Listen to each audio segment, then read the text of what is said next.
आज देख रहे हैं अब की सरकार किसकी, ये जो हम आपके सामने खास कार्यक्रम लेकर आते हैं, इसमें हफ्ते भर राज्यों में हमारे संवाददाता ये जानने की कोशिश करते हैं, ये नब्ज टटोलने की कोशिश करते हैं कि आज जनता क्या सोच रही है 2019 के लोकसभा के चुनाव को लेकर। तो आइए अब आपको दिखाते हैं हिमाचल प्रदेश और पंजाब की जनता क्या सोच रही है, क्या चाहती है। देश एक बार फिर आम चुनाव की दहलीज पर खड़ा है। 2019 के राजनीतिक दंगल का आगाज होने वाला है। 17वीं लोकसभा के चुनाव की रणभेरी बजने वाली है। देश अपने लिए नई सरकार, नया रहनुमा चुनने की तैयारी कर रहा है। आपका अपना चैनल न्यूज नेशन आम चुनावों की सबसे व्यापक और सबसे विश्वसनीय कवरेज कर रहा है। पिछले हफ्ते हमने आपको जम्मू कश्मीर में आम चुनाव को लेकर स्पेशल रिपोर्ट दिखाई थी। हमारे संवाददाता कश्मीर घाटी से लेकर जम्मू तक पहुंचे और वहां के वोटर्स के मिजाज को परखने की कोशिश की। हमने आपको जम्मू कश्मीर का ओपिनियन पोल दिखाया, जिसके मुताबिक 2019 के लोकसभा चुनाव में बीजेपी को 26%, जबकि कांग्रेस को 23% वोट मिलने का अनुमान है। हमारे ओपिनियन पोल से संकेत मिल रहे हैं कि पीडीपी को 13% और नेशनल कॉन्फ्रेंस को 18% वोट मिल सकते हैं। जहां तक सीटों का सवाल है तो पीडीपी और कांग्रेस को एक सीट मिलने का अनुमान है, तो बीजेपी और नेशनल कॉन्फ्रेंस को 2 सीट मिलने की उम्मीद है। इस श्रृंखला में इस हफ्ते हमने आपको हिमाचल प्रदेश और पंजाब की ग्राउंड रिपोर्ट दिखाई। हिमाचल प्रदेश में लोकसभा की कुल 4 सीटें हैं। 2014 में यहाँ बीजेपी ने क्लीन स्वीप किया था, 4 सीटें उसके खाते में गई थी।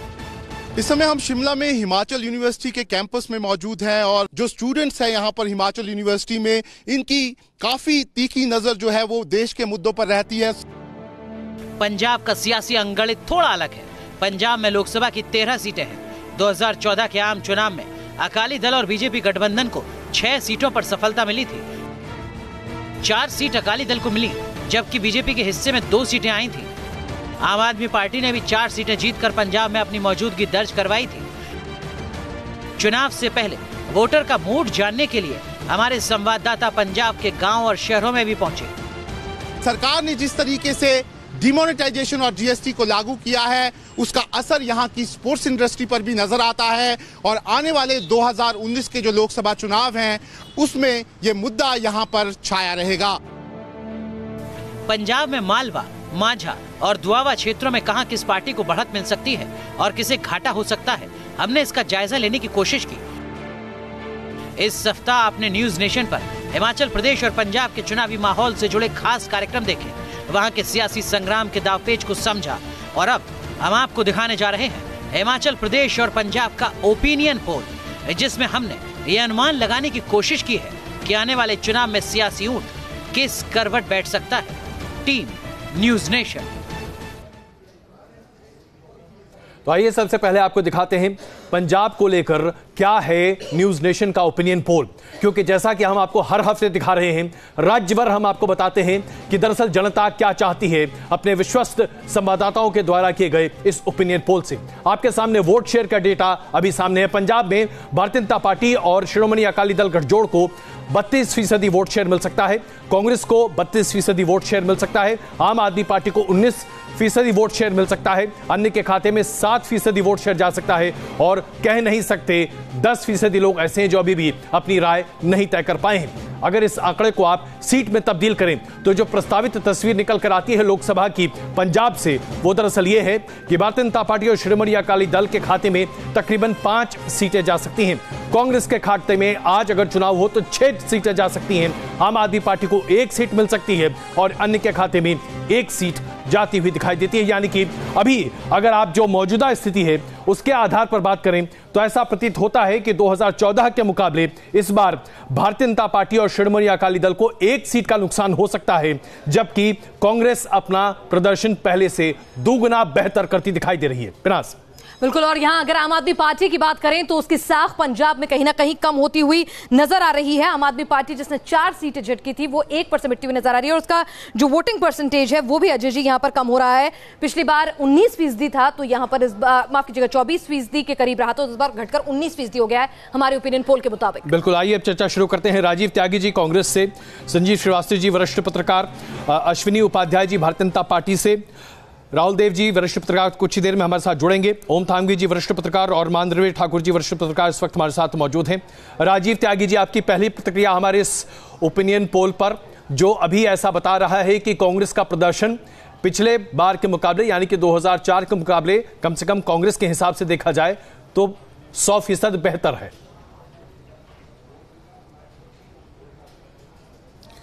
देखिए, निश्चित रूप से कांग्रेस को संजीवनी जो मिलने का कार्य हुआ कि वो नॉर्थ इंडिया हिंदी हार्टलैंड में मध्य प्रदेश, छत्तीसगढ़, राजस्थान की जीत से मिला। और जिस तरह से मोदी सरकार ने पूरे देश में 4.5 साल से ऊपर हो गए हैं, अपने कोई भी वादे पे अमल नहीं किया है जी। और नोटबंदी से लेके फूड तरीके से जीएसटी लागू करने की वजह से पूरी इकोनॉमी की खात्मा कर दिया है। बेरोजगारी दर बढ़ गई है। सीएमआई के लेटेस्ट आंकड़े कहते हैं कि 7.38% बेरोजगारी दर है और 2018 में 1 करोड़ 10 लाख नौजवानों की रोजगार चला गया है, नौकरियां चली गई। किसान उधर दूसरी तरफ बहुत परेशान है। महंगाई की मार इतनी है कि पेट्रोल डीजल के दाम बढ़ रहे हैं। राफेल लड़ाकू विमान का घोटाला इस तरह का हो गया है कि कोतवाल से चौकीदार है डरा, क्योंकि राफेल में घोटाला बहुत बड़ा। तो निश्चित रूप से मोदी जी की जो छवि है वो तार-तार हो चुकी है और हम तो स्वागत करते हैं। मैं पहला प्रवक्ता जो तो था जिसने 3 महीने पहले कहना शुरू कर दिया था चुनाव से मध्य प्रदेश के कि हम स्वागत करेंगे मध्य प्रदेश में चुनाव प्रचार में, राजस्थान में चुनाव प्रचार में मोदी जी आए तो सही, हम स्वागत करेंगे मोदी जी चुनाव प्रचार में निकले तो सही। लोग 15 लाख के वादे के बारे में पूछेंगे, अच्छे दिनों के बारे में पूछेंगे, 100 नई स्मार्ट सिटीज के बारे में पूछेंगे, गाय के बारे में पूछेंगे, गंगा के बारे में पूछेंगे। राजीव जी ये बताइए, अगर आपके विधानसभा चुनाव में जो आपकी पार्टी का प्रदर्शन था, अगर उस लिहाज से देखा जाए और बीजेपी का जो प्रदर्शन था, जिस तरह का अंतर रहा था, उस हिसाब से देखा जाए तो बीजेपी को बहुत ज्यादा नुकसान होता हुआ नहीं दिख रहा है पंजाब में। ये तो आपका नुकसान है जिसका फायदा कांग्रेस उठा रही है। देखिए पंजाब में आप देखिए पिनाक जी, अंतोतगत्वा जो जीता वो सिकंदर होता है। हम लोग अगर आप बैठ के एनालिसिस करते हैं कि साहब इस तरह से होता तो ये हो जाता, इस तरह से हो गया तो ये ऐसे हो गया, वो एक दूसरा एक इशू हो सकता है। लेकिन पंजाब में हमने किसानों के कर्ज माफ किए हैं, हमने राजस्थान में किसानों के कर्ज माफ किए हैं, हमने मध्य प्रदेश में किसानों के कर्ज माफ किए और गिनकर के माफ किए, आपकी सरकार को लेकर दिनों में माफ किए। राजीव जी, पंजाब में आपकी सरकार को लेकर लोगों की क्या राय है, इस पर भी हमने सवाल पूछा है, वो सवाल हम सामने रखेंगे, हम उस विषय पर भी चर्चा करेंगे। लेकिन आइए जरा एक्सपर्ट्स की ओपिनियन अभी जरा समझ लें। संजीव श्रीवास्तव जी, क्या आपको लगता है कि पंजाब में शिरोमणि अकाली दल और बीजेपी का ग्राफ इसलिए बहुत ज्यादा आगे नहीं बढ़ पा रहा 2014 के मुकाबले क्योंकि शिरोमणि अकाली दल की सरकार की तथाकथित तौर पर खामियां आज भी लोगों के दिमाग में सर चढ़कर बोल रही हैं और केंद्र सरकार से भी थोड़ी बहुत नाराजगी है?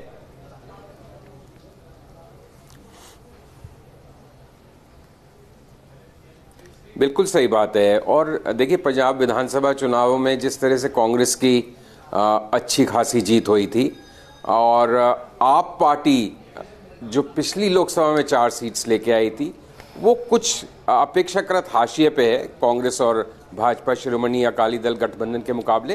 तो कांग्रेस का प्रदर्शन बेहतर रहेगा। मैं मोटे तौर से आपके जो ओपिनियन पोल है उससे सहमत हूं। मुझे लगता है कांग्रेस की 1 आध सीट और ज्यादा हो सकती है जी। और लेकिन जो सबसे दिलचस्प पहलू रहेगा वो ये रहेगा कि क्या आप पार्टी और कांग्रेस के बीच में भी कोई गठबंधन होता है क्या, जिसकी सुगबुगाहट है, कोई पुष्टि नहीं है अभी, कहीं से कोई अधिकृत जानकारी नहीं है और कुछ भी हो सकता है। लेकिन अगर वो गठबंधन हो जाता है जी, तब ये सारी तस्वीर बिल्कुल बदल जाएगी। बिल्कुल। ओम थानवी जी, यहाँ पर आम आदमी पार्टी के लिए भी निश्चित तौर पर अच्छे संकेत नहीं है, क्योंकि एक तरह से सरप्राइज किया था उन्होंने पंजाब में और पंजाब में अच्छी खासी पैठ थी। अब एक एक कर उसके जो तमाम बड़े नेता हैं उसका साथ छोड़ रहे हैं और आप में आपका वोटिंग परसेंटेज भी गिर रहा है और सीटें भी गिरी हैं। चलिए सीटें आप नेता को अट्रीब्यूट कर दें, लेकिन पॉपुलैरिटी भी तो डिक्रीज हो रही है वोट परसेंटेज से। निश्चय ही आप पार्टी को काफी बड़ा धक्का जो है उनकी साख की पे जो आंच आई है बड़े बड़े नेताओं के अलग होने के बाद, और पंजाब में फूलका जब से अलग हो गए तब से और इस तरह के संकेत मिलने लगे। अब वो क्या उनकी रणनीति है वो दूसरी बात है, लेकिन उनके अपने इतने करीबी और बड़े लोग अगर अलग हो रहे हैं तो ये निश्चय ही फिक्र की बात है। क्योंकि आने वाले चुनाव में जो आपका ये सर्वे कहता है, संजीव जी ने भी कहा, आमतौर पे सर्वे से मैं बहुत ज्यादा सहमत नहीं हो पाता हूं, पर मोटे तौर पे आपका जो सर्वे है वो ठीक इसलिए लगता है कि इस दिशा में देश भी जा रहा है। जी, पिछली बार लोकसभा विधानसभा चुनाव जब हुए थे तब ये कहा जा रहा था कि अगर शायद बीजेपी शिरोमणि अकाली दल का साथ छोड़ देती तो कुछ बेहतर करती। तो क्योंकि उनके ऊपर इतना टेंटेड थे वो ड्रग्स के मामले में, भ्रष्टाचार के मामलों में, बहुत ज्यादा नाराजगी बीजेपी से नहीं थी, उनसे थी। देखिए, हरियाणा और पंजाब में भारतीय जनता पार्टी को किसी के साथ रहने पर ही लाभ मिलता है। अपने बूते पर अगर आप ही सोचें कि वो कोई सरकार बना सकते हो या कुछ कर सकते हो, कभी ऐसा नहीं है। लेकिन ये जो अभी कुछ ज्यादा वक्त हुआ नहीं है और कांग्रेस की सरकार जो है उसकी भी कोई बहुत खामियां सामने नहीं है। तो जो मैंने अभी जो बात मैं कर रहा था कि जो ट्रेंड देश में चल रहा है और जो केंद्र सरकार की जो भी नाकामियां हैं, जिसकी वजह से खासकर जो व्यवसायी वर्ग है वो बहुत आहत है, और किसानों को कोई तकलीफ नहीं है क्योंकि आप उनके कर्जे माफ कर रहे हैं। और थोड़ा बहुत जो हमने सवाल अपने पोल में पूछा भी है। मानवेंद्र जी से एक छोटी टिप्पणी ले लेते हैं, मैं क्षमा चाहता हूं, मैं आपको बीच में रोकूं। मानवेंद्र जी, लेकिन क्या आपको लगता है कि आज भारतीय जनता पार्टी को इस बात की चिंता होनी चाहिए कि कम से कम पंजाब में जहां बेहतर स्थिति हो सकती थी वहां स्थिति वो बेहतर नहीं कर पा रही है, या दरअसल ये माने कि बीजेपी पहले ही मानकर चल रही है कि अभी वहां जो करना है वो तो अकाली दल को ही करना, हम कुछ कर ही नहीं सकते, हम तो छोटे पार्टनर हैं? मुझे लगता है पंजाब में बीजेपी का बहुत कुछ स्टेक पे है नहीं, और वो जैसा थानवी साहब ने कहा कि इंडिपेंडेंटली कुछ कर नहीं सकता वहाँ पे। लेकिन जिस तरीके से अकाली दल की पॉपुलैरिटी घटी है, उसमें एक स्पेस बना था बीजेपी के लिए कि वो कुछ उसमें एक्सपैंड कर सके। ऐसा अब लग नहीं रहा है, बल्कि मुझे ये लग रहा है कि 10% जो आपने आम आदमी पार्टी को वोट दिया है वो हो सकता है उसमें काफी सारा कांग्रेस की तरफ शिफ्ट कर जाए, और कांग्रेस का परफॉर्मेंस बहुत, यानी एक बार फिर हम 2 पार्टी सिस्टम की तरफ वहां पर जाते दिखाई दे सकते हैं। क्योंकि पिछली बार के असेंबली इलेक्शन में दिल्ली में संकेत मिल रहे हैं कि हाथ थाम सकते हैं दोनों। पंजाब में कांग्रेस के हाथ थामने का कोई खास कारण नहीं दिखता है, क्योंकि पंजाब में पिछले असेंबली इलेक्शन में ही आम आदमी पार्टी की बहुत हालत खराब हो गई। जो लोग उनके साथ गए थे वो सब लोग बाद में अपना पैसा खर्च करके उनके खिलाफ भी काम करने लग गए। इस बीच हम अपने दर्शकों से जब हमने बताना चाहेंगे कि पंजाब में जब हम ये अपना ओपिनियन पोल कर रहे थे, जब दर्शक वहां पर जनता के बीच हमारे रिपोर्टर्स गए, उन्होंने हमसे सवाल पूछा कि जब आप वोट देने जाएंगे तो आपके लिए सबसे बड़ा मुद्दा क्या होगा? लोकसभा चुनाव में वोट देते वक्त आपके लिए सबसे बड़ा मुद्दा क्या होगा? तो 27% लोगों ने कहा रोजगार, 16% ने महंगाई और 16% ने नोटबंदी जीएसटी और 9% ने भ्रष्टाचार बताया। ड्रग्स 7% और किसानी 7% पे रहा, और अन्य मुद्दे 13% के आसपास नजर आए। और आइए अब आपको दिखाते हैं किस तरह से बेरोजगारी आज देश में बड़ा मुद्दा बनता चला जा रहा है और जीएसटी और महंगाई अपने आप में लोगों की कमर तोड़ रही है। ये इस मुद्दे से स्पष्ट बात निकल कर आती है। हमारे संवाददाता शहनवाज जो कि पंजाब और हरियाणा खुद घूम कर आए हैं, माफ कीजिए पंजाब और हिमाचल प्रदेश, आइए जरा उनसे बात करते हैं। शहनवाज, लोगों से बातचीत के दौरान मुद्दे आपने सामने रखे, लेकिन कांग्रेस की मौजूदा राज्य सरकार से पंजाब में लोग कितने संतुष्ट हैं? क्योंकि जो आंकड़ा आप हमारे सर्वे के आधार पर निकल कर आया है, उसके आधार पर कांग्रेस के कामकाज से, राज्य सरकार के कामकाज से 50% लोग संतुष्ट नहीं हैं। और यह बात अपने आप में राजीव जी आपके लिए बहुत गंभीर है। आपकी सरकार जो कि अभी हाल में ही चुनकर आई है, 50% लोग आपके राज्य सरकार के काम से खुश नहीं हैं। शहनवाज।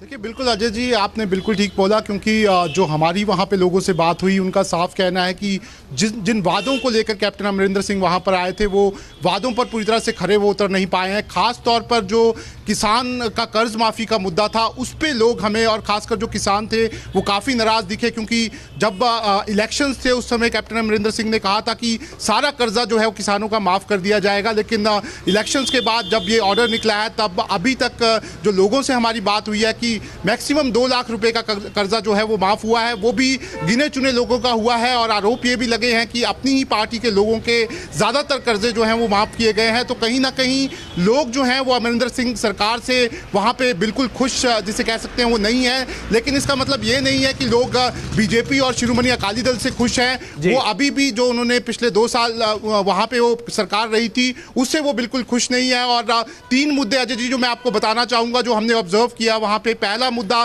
बेरोजगारी का, दूसरा मुद्दा जीएसटी का, क्योंकि बहुत सारा इंडस्ट्री एरिया है, बहुत लोग वहां पे नाराज हैं, और तीसरा किसानों का मुद्दा है जिसपे किसान वहां पर काफी नाराज दिखते हैं। और कहीं ना कहीं जरूर मोदी सरकार से काफी नाराज हैं और अमरिंदर सिंह से फिर भी थोड़ा खुश हैं, लेकिन मोदी सरकार से काफी नाराज वहां पर। बिल्कुल, अभी शहनाज आपने जो बात कही, यही सवाल राजीव त्यागी जी मैं आपके सामने रखना चाहता हूं। हमारे सर्वे में हमने एक सवाल पूछा कि क्या बीजेपी नेतृत्व वाली केंद्र की एनडीए सरकार के कामकाज से आप संतुष्ट हैं? 53% लोगों ने कहा कि वो संतुष्ट नहीं है, 33% ने कहा कि वो संतुष्ट हैं। हमने जब यह सवाल पूछा कि क्या पंजाब की राज्य सरकार यानी कि कांग्रेस की सरकार के कामकाज से आप संतुष्ट हैं, 50% जनता ने कहा कि वो कांग्रेस के कामकाज से संतुष्ट नहीं है, 38% ने कहा कि कांग्रेस के कामकाज से वो संतुष्ट हैं। यानी कि इससे स्पष्ट हो जाता है कि अभी सेंट्रल एंटी इनकम्बेंसी काफी काम कर रही है, आपके कामकाज से लोग बहुत संतुष्ट नहीं हैं। आपका सवाल बड़ा अच्छा है और मैं आपका बड़ा सम्मान करता हूं क्योंकि आप देश के वरिष्ठ पत्रकार हैं और निश्चित रूप से आपके सर्वे को मैं पंजाब सरकार को पहुंचाने का कार्य भी करूंगा। लेकिन ये भी बात सत्य है कि जब आप सबसे बड़े दल के रूप में और कांग्रेस पार्टी को 100% आप बढ़त बता रहे हैं कि पिछले 2014 के मुकाबले 2019 में कांग्रेस पार्टी को ज्यादा सीटें मिलेंगी, 100% ज्यादा सीटें मिलेंगी, तो इसका मतलब बहुत स्पष्ट भी है कि एक तबका ऐसा है पूरा का पूरा पंजाब में जो कांग्रेस सरकार से बहुत संतुष्ट भी है, जिसमें आप 38% लोगों को लेकर के चल रहे हैं। हमें 38 से उसको 50% करना है और 50 से उसको नीचे घटाने का कार्य करना है और हमारे पास काफी समय, अभी कम से कम 100 दिन है चुनाव में, हम इसको करेंगे। दूसरी बात, अगर आपके सर्वे को सही मान लूं और आपके सर्वे के हिसाब से मैं बोलूं तो उसके हिसाब से मैं कहना चाहूंगा, पहली बात। दूसरी बात मैं कहना चाहूंगा अजय जी, देखिए हमने कुछ वादे किए थे, उन वादों में क्योंकि पंजाब को जिस तरह डिस्ट्रॉय कर दिया गया था ड्रग्स के मामले में और अन्य मामलों में, उसके घाव भरने में थोड़ा समय लगेगा और उस समय लगने में देखिए पूरे नौजवानों को रोजगार देने की बात है, ड्रग्स का जो मामला है उसको पूरा सॉर्ट आउट करने की बात है। क्या यह सत्य नहीं है कि पंजाब में किसानों के कर्ज बेहतर तरीके से माफ हुए? क्या यह सत्य नहीं कि पंजाब में ड्रग्स का जो एडिक्शन है वो रोकने का काम पंजाब में कांग्रेस सरकार ने किया? क्या यह सत्य नहीं कि आपके तरीके से रोजगार उपलब्ध कराने का काम हम पंजाब को कर रहे हैं? राजीव जी यहाँ पे ठीक है, आप प्रेम शुक्ला जी है हमारे साथ जुड़ गए। बीजेपी है कहाँ पिनाथ जी? चलिए बीजेपी है कहाँ पंजाब में? अच्छा ऐसा कह रहे हैं आप, लेकिन हमारे ओपिनियन पोल में तो 5 सीटें उसको मिलती हुई दिख रही हैं। आइए हम आपको दिखा, प्रेम शुक्ला जी का नुकसान हो रहा है। अगर 5 सीटें क्या बीजेपी को मिल रही हैं? नहीं, बीजेपी श्रोमणी अकाली दल गठबंधन दोनों को, मतलब अगर देखा जाए दोनों को अगर हम साथ लेके चलें तो उनको फायदा तो है ही नहीं। किसी अगर इतना खराब था तो सिर्फ एक सीट का नुकसान हो रहा है। प्रेम शुक्ला जी, यहाँ पर चिंता की बात यह है कि सीट तो एक ही जा रही है, लेकिन जब हमने लोगों से पूछा कि प्रधानमंत्री के तौर पर पंजाब के लोगों की पहली पसंद तो नरेंद्र मोदी हैं लगभग 38% वोटों के साथ, लेकिन राहुल गांधी भी 30% वोटों के साथ, उनको बराबरी पर तो नहीं लेकिन अच्छी टक्कर देते हुए नजर आ रहे हैं। देखिए ये बात को सिद्ध करता है यहाँ पर तो राजीव त्यागी जी भी कह रहे हैं कि भारतीय जनता पार्टी का अस्तित्व ही नहीं है और वहां पर कांग्रेस सरकार है, इसमें कोई संदेह नहीं है। उसके बावजूद जहां पर Bharatiya Janata party junior partner है, जहां पर एनडीए का पार्टनर श्रोमणी अकाली दल हमारा बड़ा साथी दल है, वहां पर भी आज के नरेंद्र मोदी जी को 38% और वहां भी अगर राहुल गांधी उनसे 8% पीछे, और आपको पता है चुनाव में 8% का अंतर बड़ा अंतर होता है, तो ये सिद्ध करता है कि राहुल गांधी को इस देश की जनता, जहां पर कांग्रेस के प्रति हवा, और ये सत्य है कि कैप्टन अमरिंदर सिंह जब चुनाव लड़े थे तो राहुल गांधी को उन्होंने चुनाव अभियान में न शामिल करने का निवेदन करके चुनाव जीता है। तो राहुल गांधी किस तरह से अलोकप्रिय है, किस तरह से लाइबिलिटी है कांग्रेस के लिए, पंजाब की जनता सिद्ध कर रही है।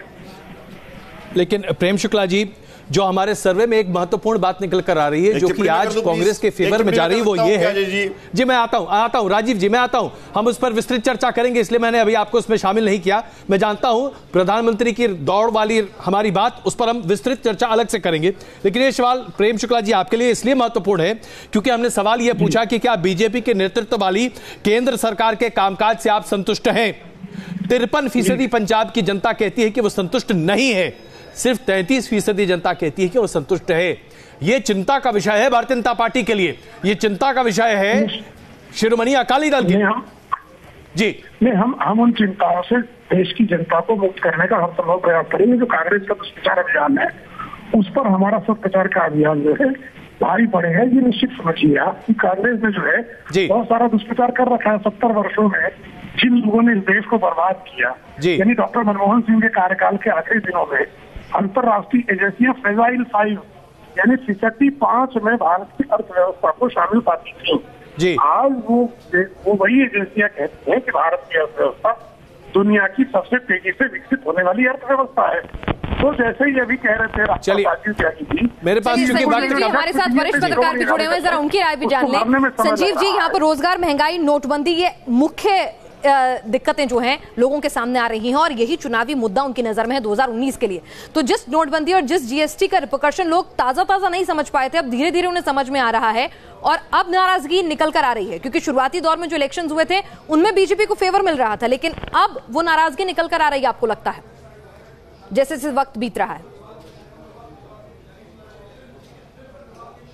देखिए, चुनावों के संदर्भ में जितने भी परंपरागत मुद्दे होते हैं, चाहे वो एंटी इनकम्बेंसी होती है, बेरोजगारी होती है, गरीब किसानों में महंगाई की उन पे मार होती है, या एक निराशा का माहौल होता है, फार्म डिस्ट्रेस की इतनी चर्चा चल रही है, वो तो जितने ट्रेडिशनल मुद्दे हैं, जितने कि आप टिक कर सकते हैं एक बाय एक करके, वो सब बाय एंड लार्ज बीजेपी के अगेंस्ट जा रहे हैं। बीजेपी के पास बस दो ट्रम्प कार्ड हैं कि एक तो वो किसी भी तरह से इस इलेक्शन को एक प्रेसिडेंशियल फॉर्मेट बनाए, मोदी बनाम रेस्ट करें और फिर इस बात पे निर्भर करें कि अब मोदी का जादू वापस से उनकी नैया पार लगाएगा जी। और दूसरा कि विपक्षी गठबंधन को एक खिचड़ी की तरह करार के हैं और उससे लोगों को डराएं, देखिए क्या होगा।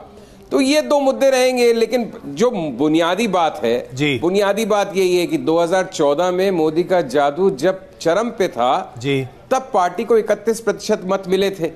तो अब ये तो मोदी जी के समर्थक भी मानते हैं कि उनका जादू उस चरम पे नहीं है जो 2014 में था जी। तो अब कितना कम होता है और दूसरों का कितना बढ़ता है, अब कोई ज्योतिष विद्या तो है नहीं कि इसका जवाब दे सके, लेकिन यही एक मुद्दा है जी। प्रेम शुक्ला जी इसका जवाब देना चाहेंगे, लेकिन संजीव जी मैं क्षमा चाहता हूं, आपको बीच में रोक रहा हूं, मेरे पास सिर्फ 1 मिनट का वक्त बचा है, इसलिए मैं इकोनॉमिक रिजर्वेशन का कार्ड खेला है जी।